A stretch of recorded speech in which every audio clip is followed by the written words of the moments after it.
Kwa hiyo kuna wakati ukianza kufuatilia mambo yaliyotokea kuanzia tarehe 29 Oktoba 2025 mpaka leo, usipochanganyikiwa utakuwa una neema ya Mungu. Yaani ukiwa unafuatilia haya mambo, kwa sababu kila siku kuna taarifa mpya. Alisema nguvu iliyotumika na vyombo vya ulinzi na usalama kudhibiti jaribio la mapinduzi ilikuwa ni nguvu stahiki. Tume inatuambia kwamba polisi hawahusiki. Yaani una nchi ambao kuna jaribio la mapinduzi linataka kufanyika, jaribio linadhibitiwa, mapinduzi yanashindwa, afu unaambiwa vyombo vya dola hata havihusiki. Sasa aliyedhibiti yale mapinduzi ni nani? Yaani hii haitaji hata kuwa na degree, kwa sababu tume ilipokuwa inatoa hiyo hotuba ilikuwa inajua kabisa inatoa hiyo hotuba na inasikilizwa na watu wenye akili timamu, sio vichaa. Hiyo hotuba kwamba vurugu zimetokea na hatuwezi kuziacha vurugu ziendelee, kwa sababu zimepangwa kufanywa hizo vurugu na wahuni kama wenyewe wanavodai, wahuni tu fulani hivi.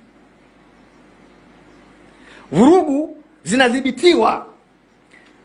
Wanaoweza kudhibiti vurugu ni majeshi yetu sisi. Na watu waliokuwa wanafanya hizo vurugu hawezi wakawa walikuja mikono mitupu.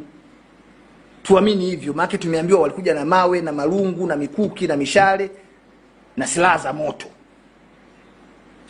Hawa walidhibitiwa na nguvu ilikuwa ni stahiki, na mwisho wa siku vikatokea vifo. Unawezaje ukasema jeshi la polisi au vyombo vingine vya dola katika eneo hili tu kwamba havihusiki, licha ya kwamba nguvu iliyotumika ni kubwa au ni ndogo? Hilo ni jambo lingine, lakini unawezaje kuviondoa kabisa wakati rais anavipa sifa na sisi wananchi tunatakiwa tutoe kongole, kwa sababu vinginevyo tungekuwa tunaongea mambo mengine. Ripoti inasema vile vyombo bana vilikuwa havihusiki. Tuliambiwa vijana kutoka nje ya nchi, lakini Kisutu pale hakuna kijana hata mmoja raia kutoka nje. Pale Kisutu kwenye ile hati ya mashtaka ambayo tuliiona pale, hakuna kijana kutoka nje ya nchi hata huyu mmoja. Tathmini ya tume ni kuwa jumla ya vifo vilivyotokana na ghasia za uchaguzi mkuu ni 518, ambapo wanaume ni 490 sawa na 94.6 na wanawake ni 28 sawa na 5.4. Vingi kati ya vifo hivyo vilikuwa sio vya kawaida, unnatural. Mkoa wa Dar es Salaam ulikuwa na vifo vingi zaidi, ukiwa na vifo, na naomba watu wenye calculator hapa, watu wenye mashine ya kujumlisha wajumlishe hizi takwimu sasa.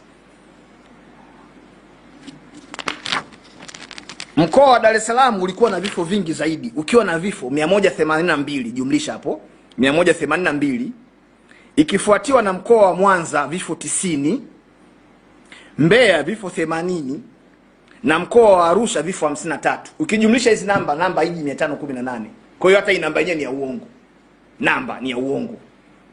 Yaani 182 jumlisha 90 jumlisha 80 jumlisha 53. Jibu haliwezi kuwa 518.